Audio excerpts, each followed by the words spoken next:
जय भीम बड़ा सीधा हंसी जय Bhim Jai Bhim app available on the Play Store and Apple App Store now.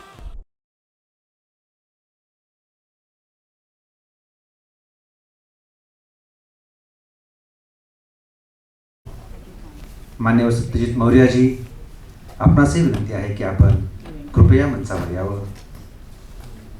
मान्यवर सुनील भालेरावजी, कृपया मंचाकडे आपण यावं आणि आसन व्हावं.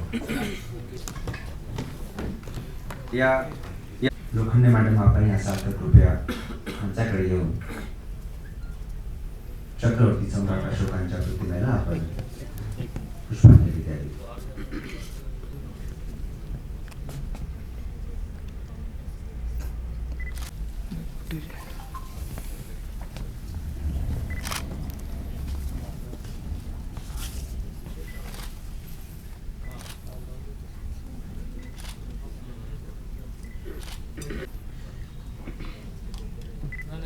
मला वाटतं या कार्यक्रमाची शोभा वाढवतो.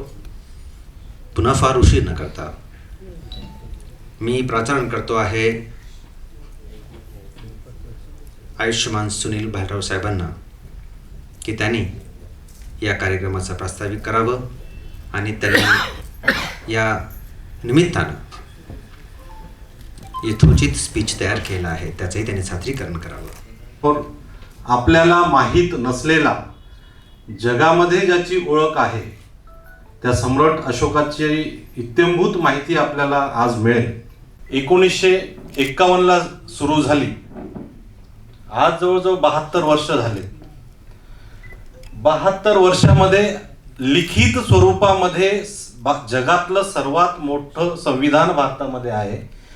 ज्या संविधानामध्ये सम्राट अशोकाची ॲडमिनिस्ट्रेटिव्ह पॉलिसी असेल, इकॉनॉमिक पॉलिसी असेल, सोशल पॉलिसी असेल, या सर्व पॉलिसीज इन्क्लूड केलेल्या आहेत. आपण समोर जर ग्राफ पाहिला तर तो इसवी सन पूर्वी भारताची GDP सम्राट अशोककालीन भारतामध्ये जवळपास 35% होता आणि तो GDP आज 2022 पर्यंत कसा ड्रॉप, ऑरेंज कलरची लाईन आपण जर पाहिली ग्राफमध्ये तर भारताचा GDP कसा ड्रॉप होत गेला आणि इतर राष्ट्र जे सम्राट अशोकाची पॉलिसी अडॉप्ट करून इम्प्लिमेंट केली त्यांचा GDPचा ग्राफ कसा वाढत गेला आपण समोर बघू शकतो. विकसित राष्ट्रांचा मूळ गाभा, मूळ पाया हा बेसिक ह्युमॅनिस्टिक प्रिन्सिपल्स आहेत. जी प्रिन्सिपल्स जस्टिस, इक्वॅलिटी, लिबरेशन आणि फ्रीडम या तत्वांवर आधारित त्यांनी त्यांची संविधान बनवली आणि अंमलबजावणी केली. त्यामुळे जगातले जे तिथे बुद्धिझम असो, सम्राट अशोक असो किंवा नसो, परंतु ह्या तत्वांचं पालन त्यांनी केलं, अंमलबजावणी केली, म्हणून ती राष्ट्र आज जगामध्ये विकसित झालेली आहेत. म्हणजे भारतामध्ये जन्माला आलेला सम्राट अशोक जगाने स्वीकारला, भारताने नाकारला. का नाकारला, कसा नाकारला त्याची माहिती सत्यजित मौर्यजी देतील. तर ही तत्वांची मूळ अंमलबजावणी भारतामध्ये जी संविधानामध्ये सुद्धा आहे, अंमलबजावणी न झाल्यामुळे आपण आज अजूनही विकसनशील आहोत. भारताचा डेटा आहे आणि हा आजच्या आपल्या 2022 मध्ये जो आहोत आजच्या भारताचा डेटा आहे. आपण बघू शकता सम्राट अशोककालीन भारताचा GDP त्यावेळी 35% होता. जगामध्ये लिटरसी रेट हायर एज्युकेशनचा 67% होता. रात्री चर्चा करताना मौर्य सरांनी अजून चांगली माहिती दिली. हायर एज्युकेशन आज भारतामध्ये आपण IIT, IIM ज्या तत्सम संघटना इन्स्टिट्यूशन्स आहेत त्याच कन्सिडर करतो आणि त्या संस्थांमध्ये आज किती % लोकांना एज्युकेशन मिळतंय जर पाहिलं तर हायर एज्युकेशनचं percentage 4 to 5%, not more than that. त्यावेळी हायर एज्युकेशनचं पर्सेंटेज आपण जर पाहिलं, literacy rate it's not literacy rate, it's a high percentage of education on higher studies. 67% होतं, जे आज 4 to 5% आहे. सम्राट अशोककालीन भारताचा हॅपीनेस इंडेक्स आपण जर पाहिला, कारण जवळजवळ 98% क्राईम रेट, दॅट मीन्स विध्वंसक करणारी फक्त 2% लोक होती. दुसरा त्याचा अर्थ काय होतो, 98% लोक हे मोरल आणि एथिक्सवर जीवन जगत होती. म्हणजे त्यावेळेचे हॅपीनेस इंडेक्स म्हणजे ज्यांची आबादी होती, चांगलं होतं, ते 98% लोक भारतामध्ये सम्राट अशोक काळामध्ये होते. आजचा हॅपीनेस इंडेक्स जर आपण पाहिला तर तो 4 to 7% आहे. स्वतः काही आपण करायला तयार नाही. क्राईम रेट जर आज आपण पाहिला, कारण crime rate it depends on your happiness index, दोघांचं फार चांगलं मोठं रिलेशन आहे. म्हणून क्राईम रेट आज जवळजवळ 98% आहे. म्हणून ॲट्रॉसिटीज असो, इतर मोठमोठ्या घटना असो, यांचा रेट आज जर आपण पाहिला तर हा फार मोठा आहे. Next slide please. आज आपण खरोखर चिंतन करण्याची वेळ आहे आजच्या दिवशी, की भारताचं संविधान निर्माण होऊन अंमलबजावणी होऊन जवळजवळ 72 वर्ष झालीत, तरी सुद्धा आपण विकसनशील राष्ट्र म्हणून का आहोत, विकसित राष्ट्र का नाही होत आहोत. तर यासाठी हे 4 महत्वाचे घटक आहेत, ते जबाबदार आहेत. त्यातलं एक आहे आपली एज्युकेशन सिस्टम. एज्युकेशन सिस्टम कुठल्या देशाला जर पुढे न्यायचं असेल तर त्या देशाची जर एज्युकेशन सिस्टम स्ट्रॉंग असेल, सायंटिफिक असेल, लॉजिकल असेल, तर्कावर आधारित, तर निश्चितच येणारी जे जनरेशन्स आहेत, पिढी आहेत, त्या विकसित देशाला पुढे नेणाऱ्या निर्माण होतात. भारतामध्ये जे मानवी मूलभूत तत्व आहेत, जस्टिस, इक्वॅलिटी, लिबरेशन आणि फ्रीडम, ते मानवी मूलभूत तत्व हे फक्त कागदावर आहेत. त्याची अंमलबजावणी सर्व सामान्य माणसांपर्यंत झालेली नाही. त्यामुळे आपण आजही विकसनशील आहोत. आज आपण भारतामध्ये पाहिलं असेल, जे राजकीय प्रतिनिधी आहेत त्यांच्या मागे जाणारी जवळजवळ जी क्राऊड आहे, त्यांच्यामध्ये कोण किती धार्मिक कट्टर आहे ही रेस लागलेली आहे. त्याचाच एक भाग आज आम्ही चांगल्या लोकांना बोलवलेलं होतं, ते आज येऊ शकले नाही. त्यांनाही ही माहिती त्यांच्यापर्यंत पोहोचली असती तर कदाचित अजून जास्त लोकांपर्यंत ती गेली असती. आणि फक्त सत्तेमध्ये जाण्यासाठी आम्ही किती धार्मिक कट्टर आहोत हे प्रूव्ह करण्यासाठी त्यांच्यामध्ये रेस चालू आहे. आणि महत्वाचं, आम्ही मागास रेमेडीज, आपण याच्यातून बाहेर येण्यासाठी काय केलं पाहिजे ते थोडक्यात मांडण्याचा प्रयत्न करतो. आपली जी शिक्षण पद्धती आहे, एज्युकेशन सिस्टम आहे, त्याचं कंटेंट आहे, ते आपण त्याचा बेस रॅशनॅलिटी असली पाहिजे. सायंटिफिक टेम्परामेंट डेव्हलपमेंट करणं ह्या शिक्षणाचा उद्देश असला पाहिजे. आणि ते तर्कावर आधारित शिक्षण असलं पाहिजे, जेणेकरून प्रत्येक माणूस हा विचार करेल, तर्क करेल आणि त्यावर आचरण करेल. दुसरं महत्वाची रेमेडी आहे की ही जी मानवी मूलभूत तत्व आहेत ती जगाने ऍक्सेप्ट केलेली आहेत. सम्राट अशोकाने ही तत्व बाहेर युरोपियन कंट्रीज मध्ये नेली, एशियाच्या काही राष्ट्रांमध्ये नेली. त्या राष्ट्रांनी ही तत्व अंमलबजावणी करून ते स्वतः विकसित झालेत. या तत्वांवर अंमलबजावणी करण्याची, प्रत्येकाच्या आचरणामध्ये उतरवण्याचं सर्वात मोठं चॅलेंज आज भारतामध्ये आहे. प्रत्येक धर्म, प्रत्येक पंथ, प्रत्येक जातीचा रिस्पेक्ट केला पाहिजे, प्रत्येक धर्माचा रिस्पेक्ट केला पाहिजे. परंतु आज वाईट परिस्थिती, मी अगोदर सांगितल्याप्रमाणे, आज रिलिजियस पोलॅरायझेशन मागे सर्वजण धावत आहेत. तर ते रिलिजियस पोलॅरायझेशन, कारण अगोदर राष्ट्र आधी आहे की धर्म आधी आहे हे इथल्या नागरिकांनी ठरवलं पाहिजे. आणि खरोखर जे देश राष्ट्राला प्राधान्य देतात तेच विकसित झालेला इतिहास आज जगासमोर आहे. जी राष्ट्र धर्मावर आधारित आहे ती कधीही विकसित होऊ शकत नाही आणि झालेली नाहीत, याचाही इतिहास आपल्या समोर आहे. म्हणून आपण हे राष्ट्र विविध धर्मांनी युक्त आहे, विविध विचारसरणीचे लोक इथे राहतात, म्हणून हे धर्मनिरपेक्ष पंथनिरपेक्ष राष्ट्र असावं असा प्रचार आणि प्रसार आणि त्याची अंमलबजावणी आणि आचरण प्रत्येक नागरिकाने केलं पाहिजे. चौथा महत्वाचा फॅक्टर आपण इथे बुद्धिजीवी वर्ग एखाद्या राष्ट्राच्या प्रगतीसाठी जर कोण जबाबदार असेल तर तो बुद्धिजीवी वर्ग आहे. जर प्रगती झाली आणि एखाद्या राष्ट्राची अधोगती जर झाली तर त्यासाठी सुद्धा हा बुद्धिजीवी वर्गच जबाबदार असतो.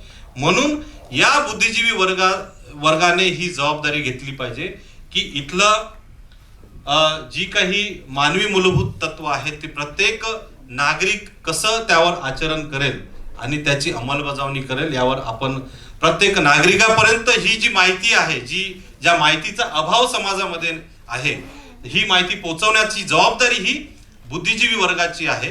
कारण या बुद्धिजीवी वर्गाने एज्युकेशन घेऊन विचार तर्क करण्याची जी स्किल आहे त्यांच्यामध्ये डेव्हलप झालेली आहे.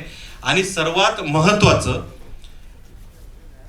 ही जी सम्राट अशोकाने जगासमोर भारताची ओळख ही विकसित राष्ट्र म्हणून करून दिलेली आहे, या सम्राट अशोकाची व्हिजिबिलिटी आपण प्रत्येक जनमानसापर्यंत पोहोचवली पाहिजे.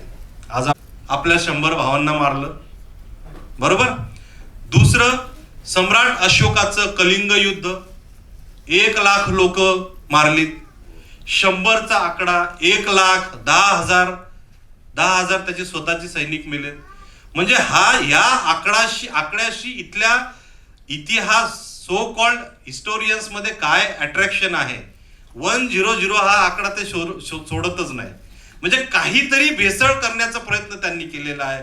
100 कौरव पांडव असतील, 1,00,000 लोक सैनिक मारले गेलेत, 10,000 सम्राट अशोकाचे सैनिक मारले गेलेत. तर हे सगळं षड्यंत्राचा भाग आहे. चुकीच्या पद्धतीने इतिहास लोकांपर्यंत पोहोचवण्याचा हे षड्यंत्राचा भाग आहे.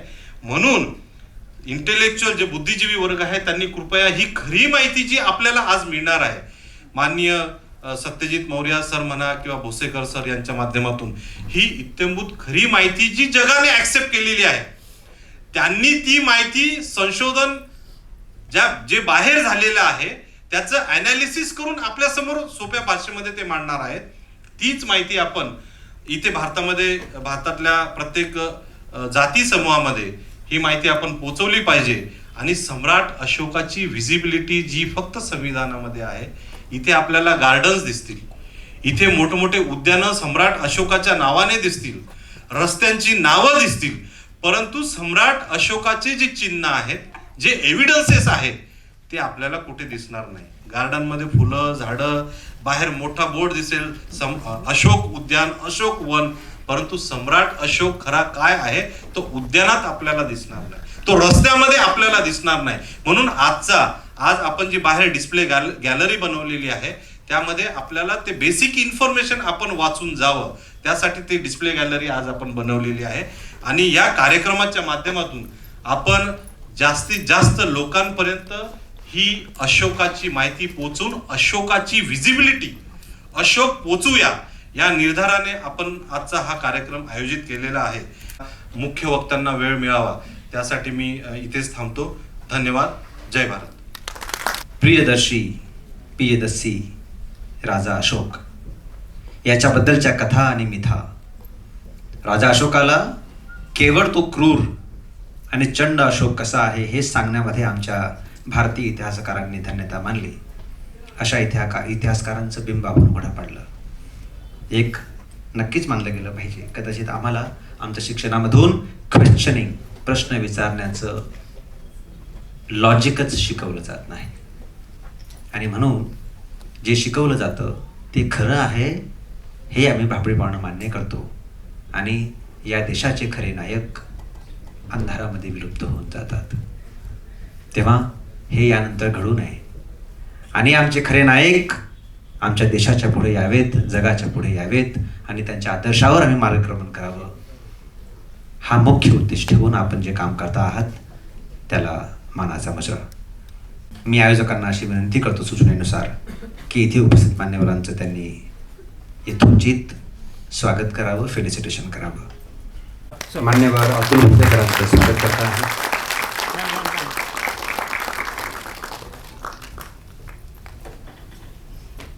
अतुल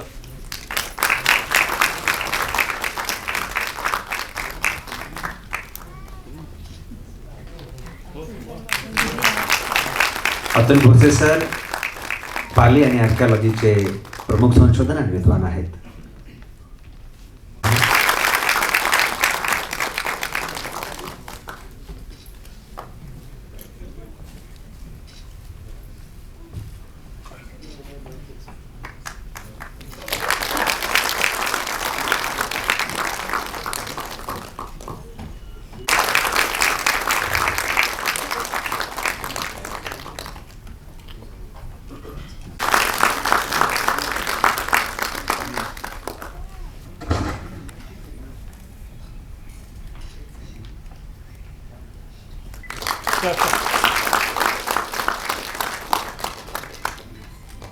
चल ओके.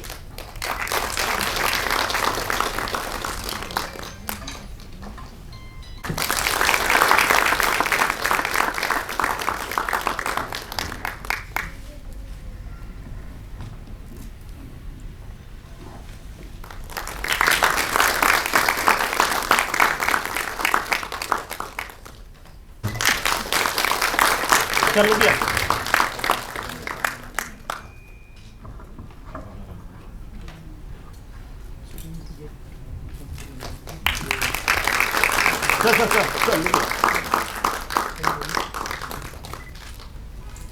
त्या मंचावरील बॉक्स टेबल्स काढून घेऊ.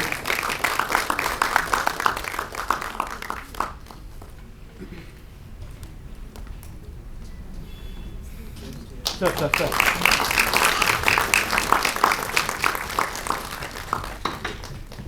80%. लेकिन मेरा मराठी ठीक नहीं है. बोलचाल की मराठी आती है घर में, वाइफ के साथ में जीवन झालका वगैरह वगैरह थी. लेकिन आप अगर मुझे कोई लेक्चर देने के लिए कहोगे तो myself very difficult to speak in Marathi. तो मैं हिंदी में ही बात करूँगा और बहुत सिंपल शब्दों में ही मैं आपके सामने में सम्राट अशोक के जीवन और कार्य के ऊपर में अपनी बात को आपके सामने में प्रस्तुत करूँगा. बेसिकली कि सर्वप्रथम मैं जो आयोजक है उनको भी धन्यवाद देता हूँ. डॉक्टर राजेश जी है, उन्होंने बहुत अच्छा हमको सजेशन दिया है यहाँ पे, उसका भी मैं स्वागत करूँगा. आगे चल के उनके सजेशन के ऊपर में मैं अपना क्या बोलते कि कार्य करूँगा. तो ये आश्वासन भी इस स्टेज के माध्यम से उनको मैं देना चाहूँगा. है तो 4-5 दिशाओं में ही सम्राट अशोक हमको दिखाई देते हैं. एक प्रश्न आता है कि सम्राट अशोक ने 99 भाइयों को पिटवा दिया. एक्चुअली उनको 99 भाई थे नहीं, मैं आगे जाके उसको विश्लेषण कराऊंगा तर्कों के साथ में, क्योंकि यू आर क्या बोलते कि बहुत ही प्रबुद्ध जन है, आप पढ़े लिखे लोग हैं, तो मैं हवा में बात नहीं करूंगा. मैं विथ आर्कोलॉजिकल एविडेंस और कुछ टेक्स्ट बुक के एविडेंस के साथ में आपके सामने में अपनी बात को रखूंगा. वो सम्राट अशोक ने, ये पहली बात आ जाती है. दूसरी बात आती है कि सम्राट अशोक ने अपना बेटा बेटी को श्रीलंका भिजवा दिया. तीसरी बात हमारे सामने में आती है कि सम्राट अशोक ने कलिंग वार कर दिया. चौथी बात हमारे सामने में आती है कि सम्राट अशोक ने 84,000 स्तूप बनवा दिया. और पांचवी बात आ जाती है कि जो वर्तमान में जो भी उत्खनन से, एक्सकवेशन से जो कुछ हमारे पास में उनके जो एविडेंस हमारे पास में प्रत्यक्ष प्रकट हो रहे हैं, वो शिलालेखी की बात आ जाती है. सम्राट अशोक फिनिश. मेरा फोकस थोड़ा सा भिन्न है. लगभग 13-14 साल से मैं बहुत सारे ईस्ट एशियंस कंट्रीज है, साउथ ईस्ट एशियंस कंट्रीज है, यहाँ से डाटा जो है मैं इकट्ठा किया. तो मेरा फोकस ये था कि जो सम्राट अशोक का जो भारत है आज के परिप्रेक्ष्य में वो बहुत विशाल था. मीन्स अफगानिस्तान, खोतान वगैरह जो एरिया है, ईरान इराक का जो बॉर्डर से, इसको लग के सटक हमारी सीमाएं हो गई थी. तो इतने बड़े भूभाग के ऊपर में जब उन्होंने राजपाट किया या शासन किया, तो उस समय का सामाजिक स्थिति कैसे थी, उस समय की इकोनॉमिकल क्या बोलते कि स्थिति कैसे थी, उन्होंने महिलाओं के सशक्तिकरण के लिए क्या किया, उनका एजुकेशन पॉलिसीज क्या थी, उनकी डिफेंस पॉलिसीज क्या थी, उनकी इंटरनेशनल पॉलिसीज क्या थी, और उनका political impact on the world में, ये विश्व के ऊपर में उनका राजनीतिक प्रभाव क्या था। मेरा फोकस इधर है। तो मैं अभी स्टार्ट करता हूं परिवार में। तो परिवार के अंदर में सम्राट अशोक के सारे नाम लिखे हुए हैं। मैं आपको धर्मा के ऊपर में बात करूंगा। सम्राट अशोक को ये कहा जाता है कि वो चंड था। सम्राट अशोक को ये कहा जाता है कि सम्राट अशोक जो है ये क्रूर था। सम्राट अशोक ये चांडाल था। ये शब्द हमारे कानों पे गूंजते हैं बार बार बार बार। तो ये कौन से साहित्य से ये वर्ड्स हमारे पास में आ रहे हैं? क्योंकि इतिहासकार उन लोगों ने लिखा है जिन लोगों को सम्राट अशोक नहीं चलता। चंद्रगुप्त मौर्य चल सकता है, किंतु सम्राट अशोक नहीं चलता। सम्राट अशोक को उनको चंड कहने की, उनको चांडाल कहने की या उसको कुरूप कहने की आवश्यकता क्यों पड़ी? ये शब्द शिलालेखों पे नहीं है। शिलालेखों के ऊपर में प्रियदर्शी सम्राट अशोक है, वो प्रजा के प्रिय है। लेकिन टेक्स्ट बुक्स, साहित्यिक दृष्टिकोण से हम देखते हैं तो उस इतिहास के पन्नों में ये 3 वर्ड्स आते हैं। तो उन्होंने ऐसा क्यों लिखा? इसका एक मूल कारण है क्योंकि सम्राट अशोक ने उनको अपने काबू में रखा। हिलना मत अपने जगह से। उनके सारे कर्मकांडों पर बैन लगा दी। उन्होंने सारे यज्ञ के ऊपर में, ये सारी चीजें शिलालेखों के ऊपर में, कोई नई बात नहीं बता रहा हूं मैं, ये उन्होंने बंद कर दिया। उनको एक पददलित की तरह बना दिया है। तो मैं धर्मा था। सम्राट अशोक को कहा जाता है कि वो हिंदू था। अभी उस समय में हिंदू नाम का कोई वर्ड मिलेगा नहीं शिलालेखों पे, और ना ही वेदों में मिलेगा, ना ही पुराणों में मिलेगा, ना रामायण में मिलेगा, और ना ही महाभारत में मिलेगा, और ना ही आपको 125 मूर्तियों में मिलेगा। अगर मिलता है तो आप दिखा दो, हम उसको एक्सेप्ट कर लेंगे, मुझे कोई आपत्ति नहीं है। लेकिन जितना साहित्य मैंने इसको देखा और जांच पड़ताल किया, मुझे नहीं मिला। बराबर है। तो फिर सवाल आता है कि सम्राट अशोक वास्तविक हिंदू था या कुछ और था? सम्राट अशोक की जो मां थी उसका नाम था धर्मा। धर्मा ये शाक्य कुल की थी, मीन्स बुद्ध के कुल से आती थी, और ये बुद्ध की प्रबल अनुयायी रही। तो जिस मां के कोख से जो बेटा जन्मेगा तो मां के संस्कार बेटे पे जाएंगे 100%। मीन्स कि सम्राट अशोक के ऊपर में बुद्धिज्म का जो प्रभाव है वो शुरुआत में ही रहा। इतना ही है कि वो प्रैक्टिस में नहीं था, व्यवहार में नहीं था, लेकिन प्रभाव था। अभी इसको हम आर्कोलॉजिकल व्यू ऑफ पॉइंट से देखते हैं। एक टेक्स्ट बुक्स हो गया, क्योंकि मैं आपको 2 संदर्भ दूंगा। एक दूंगा आर्कोलॉजिकल टेक्स्ट और दूसरा है तुम्हारा टेक्स्ट बुक्स, साहित्यिक दृष्टिकोण से और आर्कोलॉजिकल एविडेंस के दृष्टिकोण से। 2 रेफरेंस अपने चलेगी इसमें, क्योंकि विदाउट रेफरेंस मैं आपको कोई बात नहीं बताऊंगा। तो अगर हम दूसरी बात को देखते हैं तो सम्राट अशोक का जो विवाह है वो देवी के साथ में होता है, और देवी भी ये शाक्य कुल से है।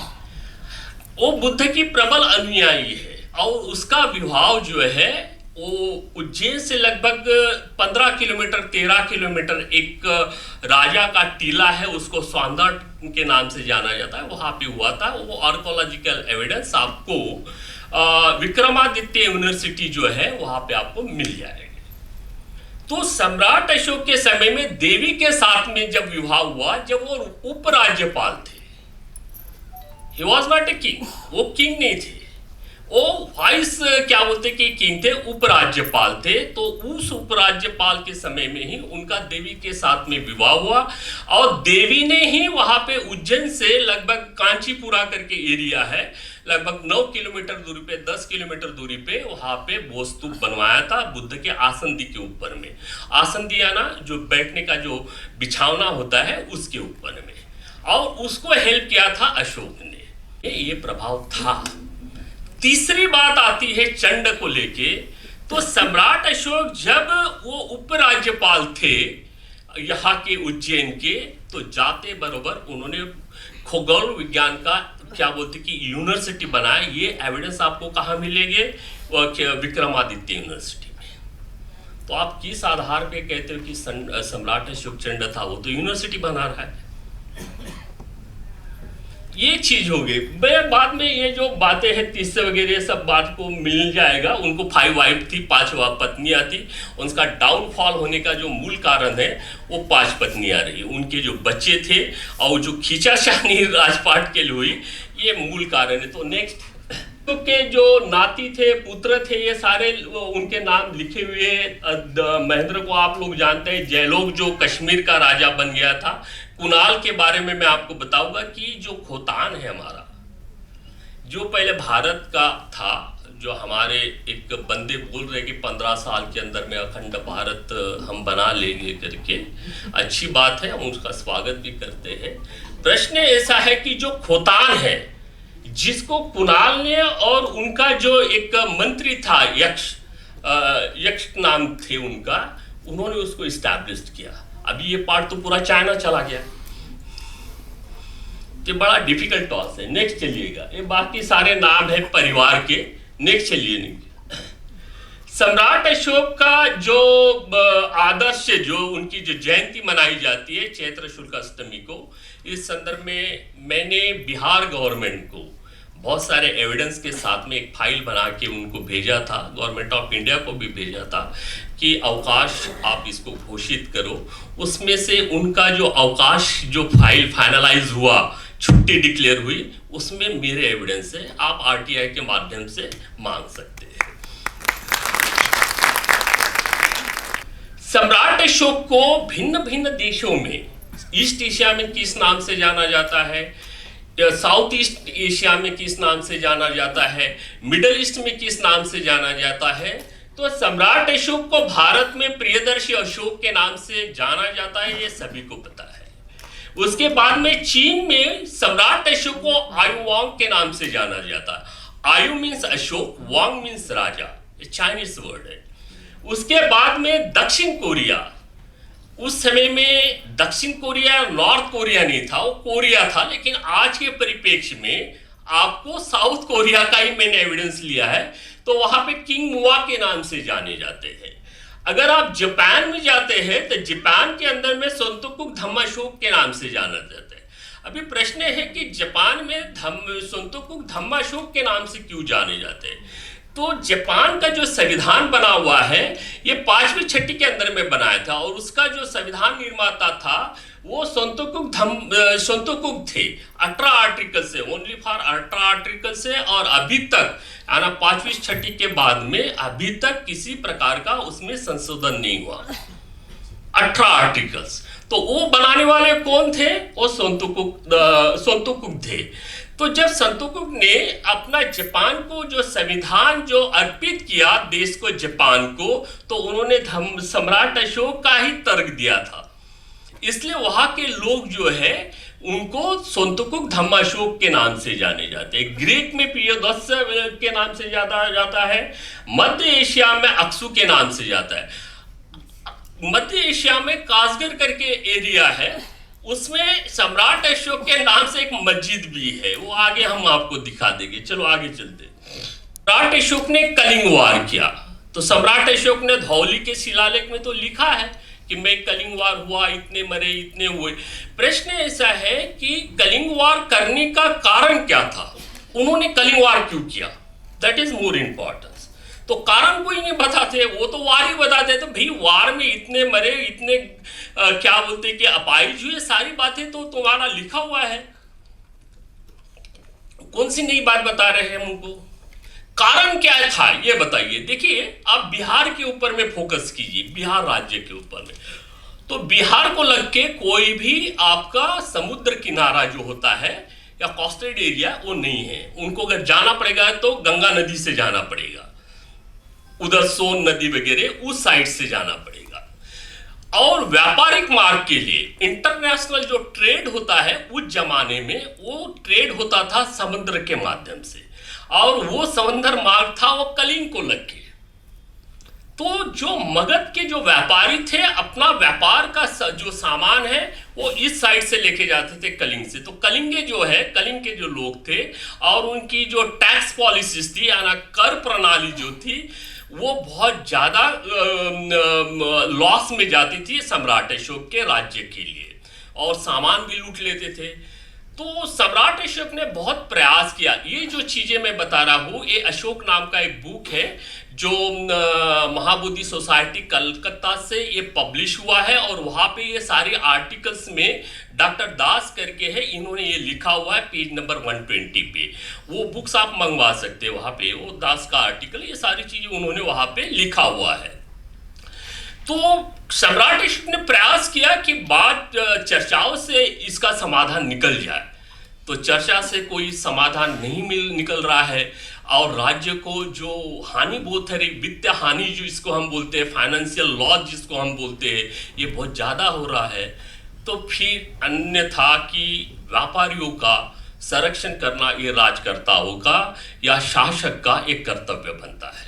उनको सपोर्ट करना, उसको सहयोग करना ये राज्य के शासक का मूल कर्तव्य है। इसके बगैर व्यापार या इकोनॉमी हमारी डेवलप नहीं हो सकती है।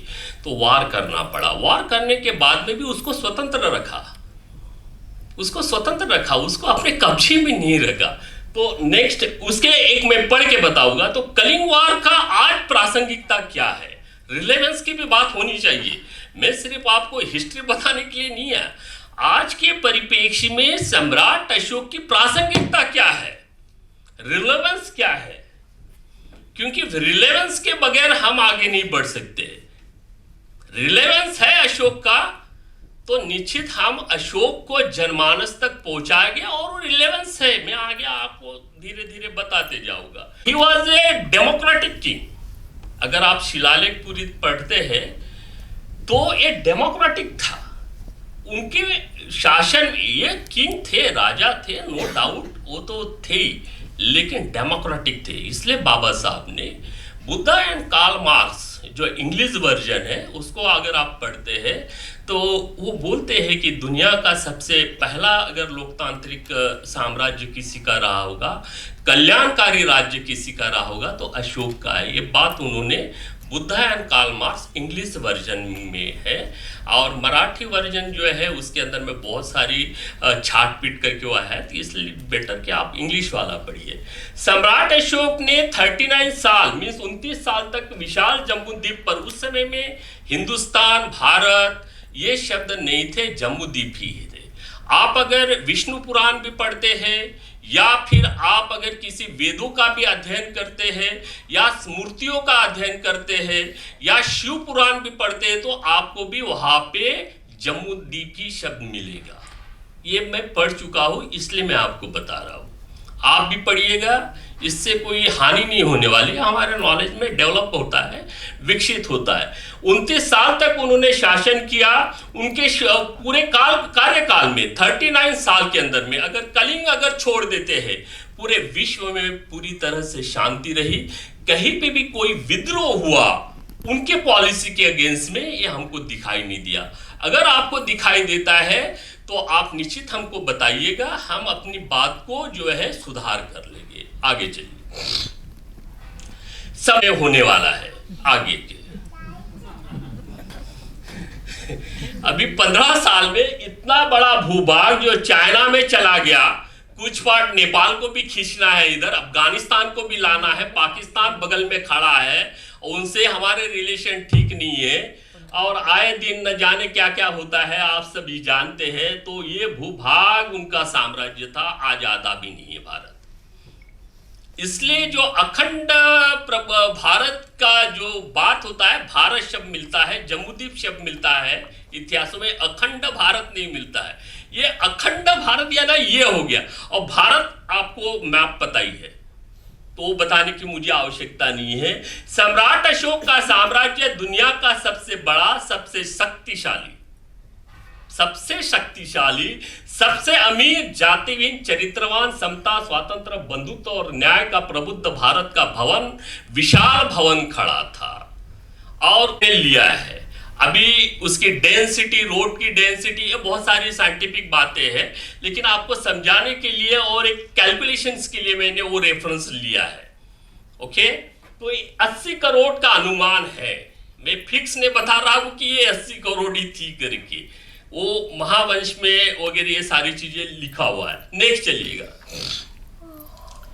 सम्राट अशोक का ग्लोबल संविधान ये है, लेकिन ये उस समय का संविधान था। ये उस समय का संविधान था। शासन विधानों, कार्यपालिका, न्यायपालिका के स्वतंत्र अधिकार थे। शिलालेख उस समय प्रचार तंत्र मीडिया था। आज का जैसे इलेक्ट्रॉनिक्स मीडिया है, न्यूज़पेपर्स हमारे पास में आते हैं, इसी प्रकार उस समय में जो शासन है, प्रशासन है, अपनी बात को जनमानस तक पहुंचाने के लिए इन शिलालेखों का ही उपयोग करते थे और इसके माध्यम से ही जनमानस के ऊपर में संदेश जाता था। ये मीडिया था जिससे विश्व जगत से सीधे संपर्क होता था। वह दुनिया का प्रथम सम्राट है जिन्होंने शिलाओं, चट्टानों तथा स्तंभों पर अपने शासन नियमों को उत्कीर्ण करके लिखित संविधान बनवाया। सम्राट अशोक अपने मंत्रिमंडल की स्वीकृति लिए बगैर कोई भी बात जनता तक नहीं भेजता था। याना जिस प्रकार हमारे शासन तंत्र में मीन्स वर्तमान में मंत्रिमंडल की बैठक होती है, वहां पे निर्णय होते हैं और वो जो योजनाएं बनती है, जो भी चीजें बनती है, वो जनता तक जाती थी। ये शिलालेखों में ही है। नेक्स्ट आगे में चलिएगा। जिन्होंने उप महाद्वीपों को एकीकृत करके उसे एक संघ बनाकर दुनिया का पहला कल्याणकारी राज्य स्थापित किया। अभी ये कल्याणकारी राज्य की जो डेफिनेशन हमारे पास में आती है, तो कल्याणकारी राज्य कैसे होना चाहिए, उसका मूल आधार क्या होना चाहिए। कल्याणकारी शासन ये शब्द है, ये शब्द सुनने के लिए बड़ा अच्छा लगता है, लेकिन वो कल्याणकारी का राज्य बनाने के लिए, पब्लिक वेलफेयर स्टेट बनाने के लिए हमारे कौन सा आधार प्रमुख है, ये ज्यादा महत्वपूर्ण है। इसको मैं आगे एक्सप्लेन करूंगा। नेक्स्ट चलिए, एक जस्ट मिनट पीछे आइए। जैसे कि भारतीय संविधान को आपने देखा होगा, पढ़ा होगा, बहुत सारे लोगों ने भी पढ़ा होगा। जो फंडामेंटल जो राइट्स है 29 से लेके 30 तक के धार्मिक प्रचार के और प्रसार के जो अधिकार आप लोगों को दिए हैं, ये सम्राट अशोक ने भी अपने काल में दिया था कि हर संप्रदाय, उस समय में प्रमुख रूप से 4 संप्रदाय थे। सम्राट अशोक के शिलालेखों के ऊपर में कहीं पे भी जातियों का उल्लेख नहीं है। मैं आगे एक्सप्लेन करूंगा इन सारी चीजों को। विशेष प्रमुख बात, स्पेशल बात, इसको क्या बोलते हैं कि ये बहुत ही ऊंचे दर्जे की बात है कि सम्राट अशोक के शिलालेखों को अगर आप अध्ययन करते हैं, पढ़ते हैं, वहां पे एक भी जातियों का उल्लेख नहीं है। सम्राट अशोक के शिलालेखों के ऊपर में मात्र 4 संप्रदायों के नाम है, संप्रदाय के, और दूसरा शब्द आता है धम्म और संप्रदाय। तो संप्रदाय क्या थे? तो उस समय में पहला संप्रदाय था वो श्रमण था, जिसको आज बुद्धिस्ट कहते हैं। दूसरा था ब्राह्मण, तीसरा था न्यू ग्रोथ मीन्स जैन, आज के जो जैन है, और चौथा था आजीवक। यह आजीवक संप्रदाय आपको बिहार में मिलेगा। तो आजीवक, जैन और श्रमण, ये श्रमण परंपरा में ही आते हैं। ब्राह्मण यह वैदिक परंपरा में है, इसलिए उनका तालमेल इन तीनों से नहीं जमता है। प्रश्न है कि चंद्रगुप्त मौर्य जब किंग बने, उनका राज्याभिषेक बोलो या उन्होंने जो कुछ उस समय की जो रीति रिवाज को एक्सेप्ट किया था वो जैनिज्म को एक्सेप्ट किया था। और उनका जो सम्राट अशोक के जो फादर थे बिंदुसार, उन्होंने आजीवक संप्रदाय को एक्सेप्ट किया था और सम्राट अशोक को बुद्धिज्म को एक्सेप्ट किया था। तो ये 25 से लेके 27 जो सांप्रदायिक धार्मिक संप्रदाय को जो संरक्षण दिया था उन्होंने, हमारे संविधान के अंदर में है, ये चीजें सम्राट अशोक के भी पीरियड में थी। संविधान में जो बात कही है फंडामेंटल राइट्स में, ये सारी बातें आपको मिलेगी 19 से लेके 30 तक, 25 से लेके ये उस समय में भी थी। यहाँ पे एक संप्रदाय का हुकूमत नहीं चल सकता है। अगर संप्रदाय में जैसे आज हिंदू और मुस्लिम हो जाता है और कभी कभी फिर और भी बातें बिगड़ जाती है, अगर ये इस प्रकार का व्यवहार अगर भारत के अंदर में चलेगा, देश टूटेगा 100%, क्योंकि इतिहास गवाह है। यहाँ पे चाहे वो मुस्लिम हो या हिंदू हो, बौद्ध हो, जैन है, कोई भी है, इसका इन लोगों का आदर सम्मान करो। ये सम्राट अशोक ने अपने शिलालेख में बोला है, क्योंकि सोशल अगर बैलेंसिंग करना है, सामाजिक संतुलन को अगर आपको बना के चलना पड़ेगा, तभी आप लोग डेवलपमेंट कर सकते हैं। अगर जिस देश के अंदर में सामाजिक संतुलन नहीं है, बैलेंस नहीं है, उथल पुथल है, तो किसी विशेष वर्ग का डेवलपमेंट होगा, आप हाशिए पे जाओगे और आप देख रहे हो। इसलिए हर संप्रदाय को उन्होंने उस समय में उनके विचार, संप्रदाय दैट मीन्स विचार प्रभाव, बुद्ध ने इसको मत बोला है, सम्राट अशोक ने इसको संप्रदाय बोल दिया है। तो विचार प्रभाव, बौद्धों का ये विचार प्रभाव, ब्राह्मणों का, ब्राह्मण मीन्स वैदिकिज्म का ये विचार प्रवाह, जैनियों का ये विचार प्रवाह और आजीविकों का ये विचार प्रवाह, वो विचार प्रवाह चलते रहेगा। पहले भी था, आज भी है और बाद में भी चलेगा। इसके अंदर में बैलेंस करना है हमको, तो इसका क्या बोलते कि सम्मान करना पड़ेगा। तो नेक्स्ट आप चलते, प्रभाव दुनिया के सभी संविधानों पर है। सम्राट अशोक दुनिया का प्रथम संविधान निर्माता है। मौर्य काल लोकतांत्रिक माना है बाबा साहब ने। 4 दिशाओं के स्थितीय स्तंभ, ये जो स्थितीय स्तंभ है ये किसी का नहीं है, ये ना बौद्धों का है, ना ये मुसलमानों का है और ना हिंदुओं का। आज के परिप्रेक्ष्य में मैं आपको बता रहा हूँ, क्योंकि वर्तमान में हमको चलना पड़ेगा। ये नहीं है, ये जो सिंबल है ये पब्लिक वेलफेयर स्टेट का है। बाबा साहब ने या नेहरू जी ने इसको जो एडप्ट किया है, ये सम्राट अशोक का जो वेलफेयर स्टेट रहा, कल्याणकारी जो राज्य रहा, उसको मद्देनजर रखते हुए कि इस प्रकार का राज्य हमको निर्माण करना है वर्तमान भारत को, तो इसलिए इसको एडप्ट किया गया था। तो ये बहुत बड़ा क्या बोलते कि ये हमको देश को गौरवान्वित करता है ये सिंबल, और उसके लिए हम बाबा साहब के भी कृतज्ञ रहना चाहिए, क्योंकि उनके अथल प्रयास से नेहरू जी को प्रस्ताव दिया गया और नेहरू जी ने पार्लियामेंट के अंदर में पास किया। तो हमारे लिए दोनों के प्रति हम कृतज्ञ रहना चाहिए, ऐसा मुझे लगता है। नेक्स्ट चलिए, स्थिति कैसे थी, सोशल स्ट्रक्चर अभी हो गया, बहुत सारी बातें लंबी चौड़ी, अभी मेन बातों पे आएंगे। सम्राट अशोक के समय में बुद्धिस्ट 90% थे। आप बोलोगे भाई उस समय में 90% थे, 90 करोड़ में से लगभग 70 करोड़ या 65 करोड़ अगर बुद्धिस्ट थे तो गए कहा? गेले पोटी। हाँ, महत्वाचा मुद्दा है ना। फिर दूसरी बात आती है जैनिज्म, फिर आजीवक और ब्राह्मण, ये बहुत अल्प थे। According to the reference of the Baba Sahib said his book Revolutions and Counter Revolutions, page number 141 में, कि अशोक के पीरियड में जो ब्राह्मण वर्ग था वो पददलित की तरह था। ये पददलित जैसे आज ये वर्ग है, तो पहले वो था, ये उल्टा हो गया। अच्छा ठीक है, ये बाबा साहब ने बोल दिया, तो चलो हम बाबा साहब के रेफरेंस को नहीं मानते। फिर दूसरा रेफरेंस क्या है हमारे पास में, बताइए। Doctor D.R. भांडारकर, जिनका बहुत बड़ा इंस्टीट्यूशन है पुणे में, आप लोग जानते होंगे, वो भी अशोक नाम का एक बुक है उनका, अशोक करके, उसका पेज नंबर 60 में भी वो ये चीज लिखती है। ये 2 बातें हुई। और तीसरा कोई रेफरेंस मिलता है क्या, वो भी ढूंढना पड़ेगा। तीसरा रेफरेंस हमको मिलता है, क्या बुद्ध दुखवादी थे?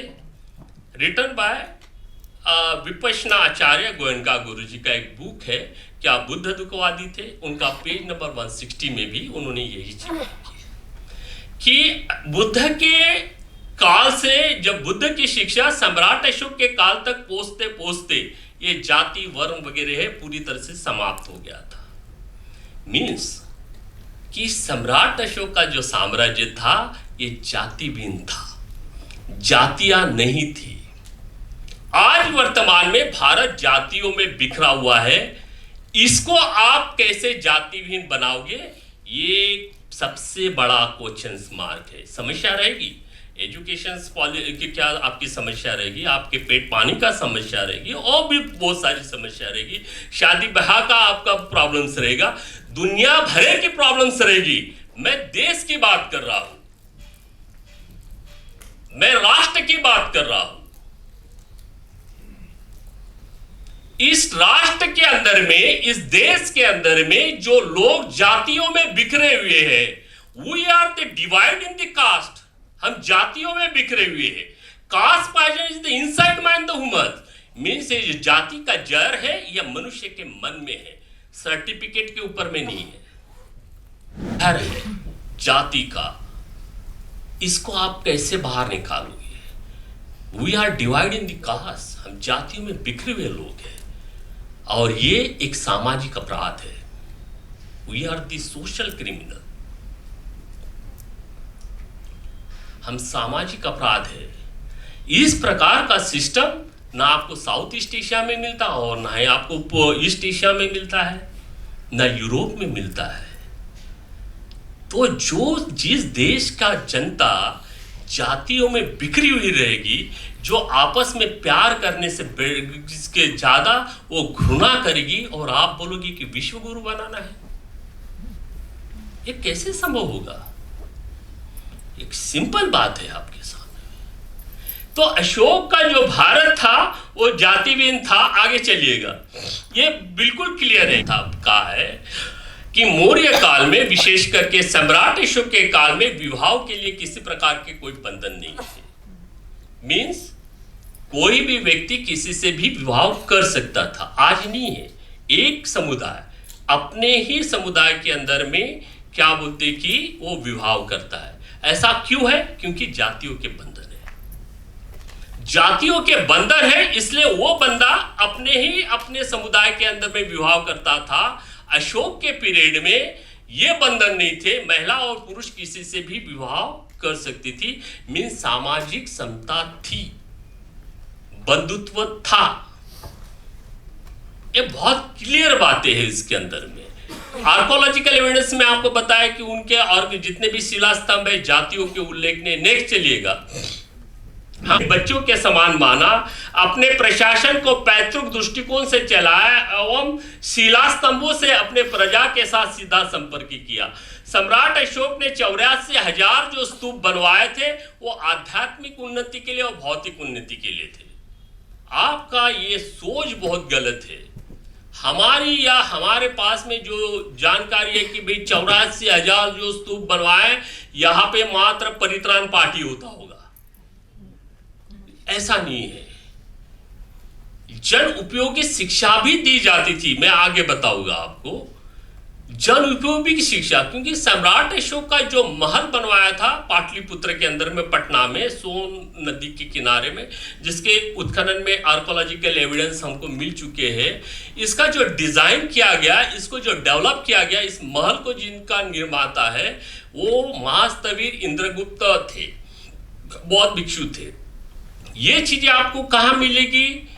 बौद्ध संस्कृति जो राहुल सांस्कृत्यायन की एक किताब है उसके अंदर में ये आपको पढ़ने के लिए मिल जाएगा। इसका ये अर्थ हो गया कि अशोक के पीरियड में हमारे जो बौद्ध भिक्षु थे वो मात्र त्रिपिटक तक ही सीमित नहीं थे, बल्कि वो एकेडमिक एजुकेशन जन उपयोगी शिक्षा में भी पारंगत थे। सम्राट अशोक का जो पुत्र था कुणाल, जिसके आंखों की रोशनी निकाली गई, उनके आंखों की रोशनी फिर से वापस लाके देने वाले महास्तवीर घोष थे। मीन्स कि बौद्ध भिक्षु ये आई स्पेशलिस्ट भी थे। तो आपके आज के वर्तमान में जो बौद्ध भिक्षु दिख रहे हैं वो अच्छी बात है, उनका हमने आदर सम्मान करना चाहिए। लेकिन ये बुद्धिज्म का जो प्रभाव रहा, जो बौद्ध राष्ट्र की हम कल्पना करते हैं, या प्रबुद्ध भारत जो रहा प्राचीन काल के अंदर में, बौद्ध भिक्षुओं जो थे वो आध्यात्मिक गुरु थे, नो डाउट एट ऑल, इसमें किसी प्रकार का कोई संशय नहीं है। किंतु उनके अंदर में एकेडमिक एजुकेशन मीन्स क्या बोलते कि जितने भी हमारे जो आज वर्तमान में कॉलेज में जो कुछ पढ़ाया जाता उस समय पढ़ाया जाता है। तो आपका एक बात है कि ये जो 84,000 जो स्तूप बनवाए थे ये परित्राण पाठ तक सीमित नहीं थे, ये आप निकाल दो दिमाग से। यहाँ पे ये हमारे उस समय के शिक्षा केंद्र थे। मनुष्य को चरित्रवान मनुष्य बनाने के लिए उसके मॉरल्स वैल्यूज को डेवलपमेंट करने के ये केंद्र थे, क्योंकि बगैर नैतिक मूल्यों से, विदाउट मॉरल्स वैल्यू, कोई भी देश प्रगति नहीं हो सकता है। ये मैं नहीं कह रहा हूं, सम्राट अशोक भी अपने शिलालेखों में बोलते हैं और यही बात बाबा साहब भी बोलते हैं। तो मॉरलिटी की जब बात हमारे सामने में आती है तो we are the divide in the caste, हम जाति में बिखरे हुए लोग हैं, कहाँ मॉरलिटी है? हम तो सारे के सारे क्या बोलते हैं कि एक सोशल क्रिमिनल के जैसे बैठे हुए लोग हैं हम यहाँ पे। एक बंदा दूसरे से नहीं मिलता है, घृणा फैलाते हैं, ये ठीक नहीं है, इससे देश डेवलप नहीं होगा। मॉरलिटी की बात करते तो जापान में जाइए, 2% क्राइम है, वो भी फाइनेंशियल क्राइम। 98% जो है वो लोग चरित्रवान हैं। इसलिए दुनिया ने जापान को गुरु के रूप में स्वीकारा, शिक्षक के रूप में स्वीकारा उसको। जो जापान आज हमारे को दिखाई देता आविष्कारों का देश, एक जमाने में सम्राट अशोक का था, क्योंकि उस समय में लोग 98% चरित्रवान थे, 2% क्राइम था। ये मैं नहीं बोल रहा हूँ, ये मेरे वर्ड्स नहीं है 2% क्राइम की। 2% क्राइम की बात रोमिला थापर करती है एंसेंट हिस्ट्री में, वो बोलती है। तो अगर आपको क्राइम रेट निकालना पड़ेगा तो प्रश्न ऐसा है कि क्राइम रेट आज वर्तमान में हमारे देश का है ना, भिन्न भिन्न सोशल क्राइम हो गया, फिर बहुत सारे क्राइम से उसके अंदर में ये बहुत ज़्यादा है, बहुत ज़्यादा है। हमारा जो देश अभी जो चल रहा है ये ओनली फॉर 3 और 4% जो चरित्रवान लोग हैं वो बैलेंस करके चल रहे हैं। भाई तेरा भी ठीक है, तेरा भी मानता हो, लेकिन देश को अगर बचाना है, संविधान को बचाना है, तो ये सिर्फ 3 और 4% लोग हैं जो बैलेंस लेकर चलते हैं। तो नेक्स्ट चलिएगा, मैसूर से लेके खोतान तक लंबी सड़क सम्राट अशोक ने बनाया था। तो मैसूर से लेके खोतान तक ये आपको एविडेंस जो है ये बाबा साहब का एक वॉल्यूम है 15 क्रमांक का, 15 नंबर का, इसमें सारी चीजें मिल जाएगी। व्यापारिक trade routes of Mauryans dynasty, वो उसमें सारी चीज़ें आपको मिलेगी। मोहम्मद पैगंबर साहब का भी एक बहुत बड़ा चैप्टर है, वो इंग्लिश में है वैलो, उसको आप देखिए। तो ये जो लंबी सड़क उन्होंने बनवाया थे, तो ये मॉर्निंग वॉक के लिए तो नहीं बनाया होगा ये तो व्यापारिक मार्ग हो गए ना, व्यापारिक मार्ग थे उस समय में। इसके बाद में सम्राट अशोक के समय में ये जो ऑडिट भी होता था, उसमें बोला है एक शिलालेख के अंदर में कि हर 5 साल में आपको जांचना भी है, हर 3 साल के बाद में नियुक्तियां भी करना है, ट्रांसफर बदलाव भी करना है ना। आज के परिपेक्ष प्रशासन में जो आपका जो 3 साल में जो ट्रांसफर होता है ये उस समय में होता था। पासपोर्ट जो आप दे रहे हैं एक्सटर्नल मिनिस्ट्री, वो उस समय में दिया जाता था, कोई नई बात नहीं है। ये ज्यादा महत्वपूर्ण लगता है इसलिए। तो ये सारा मैसूर से लेके खोतान तक जो लंबी सड़क बनवाई, तो जब इतना बड़ा व्यापारिक ट्रेड मार्क्स क्या बोलते कि रूट्स जो बने, तो इससे हमारे कोई इकोनॉमी पॉलिसीज क्या रही होगी उनकी, हम उसके ऊपर में अभी आगे विचार करेंगे। बगैर, जैसे मैंने पहले बताया कि बगैर नैतिक आचरण से कोई भी देश सामाजिक आर्थिक दृष्टि से ग्लोबल महाशक्ति नहीं बन सकता है। सम्राट अशोक ने ग्लोबल बौद्ध नैतिक मूल्य से चरित्रवान मानव और राष्ट्र निर्मित के लिए 84,000 स्तूपों का निर्माण करके चरित्रवान लोगों का विकास किया। इसलिए सम्राट अशोक का प्रबुद्ध भारत क्या बोलती कि एक ग्लोबल महाशक्ति था। ये जो सिंबल है, ये सिंबल यहाँ पे नहीं रखना चाहिए, मुझे साउथ कोरिया का सिंबल यहाँ पे देना था, क्योंकि साउथ कोरिया के अंदर में जो सम्राट अशोक का जो पिलर है, आप तो जानते होंगे, उनके सर के ऊपर में गोल जो अर्थ जो होती है ना, हमारी पृथ्वी धरती, उसका एक सिंबल है। तो वो ग्लोबल महाशक्ति का प्रतीक है सम्राट अशोक के साम्राज्य का। बहुत कम, वो आगे शायद मैं आपको बता दूंगा। तो सम्राट अशोक का जो भारत था, सामाजिक दृष्टिकोण से आपने देख लिया है। आर्थिक दृष्टिकोण से अगर आपने सोचा होगा, according to the reference of the doctor Amartya Sen, वो बोलते हैं development as a freedom means विकास और स्वतंत्रता। ये जो बुक उन्होंने लिखी है, इसके अंदर में 35 दुनिया के ऊपर में क्या बोलते कि 35% निवेश था, ऐसा उनका मात है उस बुक में अंदर में।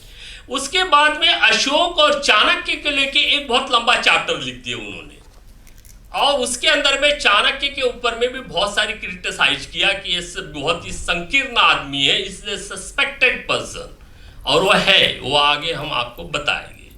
डेवलपमेंट का जो गुरु है ये अशोक ही है, उसका अपना मत है डेवलपमेंट एज ए फ्रीडम में, आप इसको पढ़ सकते हैं, doctor Amartya Sen.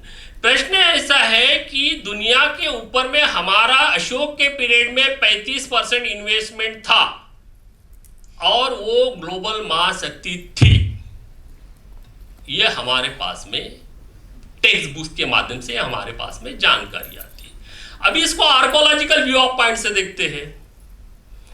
Archaeological view of point से हम अभी कैलकुलेशंस करते हैं, जीडीपी वगैरह वगैरह वो सारी चीजें। एक व्यक्ति का मंथली कितना इनकम रहा और आज हमारे देश का क्या जीडीपी ग्रोथ है और एक साधारण व्यक्ति की कितना इनकम है, इसको हम कैलकुलेट करते हैं और इसके बाद में इसका सॉल्यूशन क्या है, क्योंकि सिर्फ कहानी बताने से बात नहीं बनेगी, सॉल्यूशन होना चाहिए, उसका समाधान होना चाहिए।